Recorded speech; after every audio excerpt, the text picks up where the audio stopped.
Guys, pagkatapos po niya maglaba kanina guys. Ayan po, pagod po si Presbyrador guys. Ayan po, pakinggan po natin guys.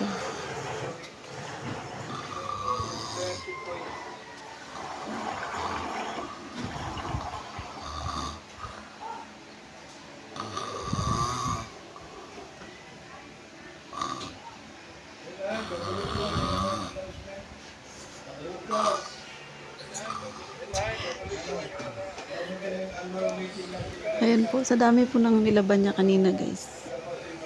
Or parang isang kumot lang naman yung nilaban niya kanina. Pagod na pagod po siya.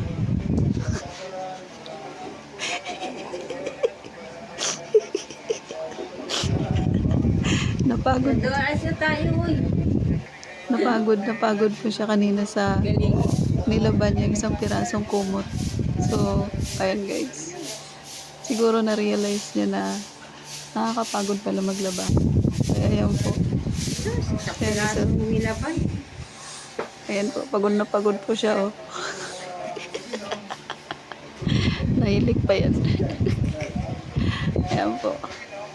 Paki-share, paki-like and share po itong video na to guys ha. At huwag po ninyo skip yung ads kasi kailangan po ni Presbyrador na makabili ng maraming sabon. Ayan guys.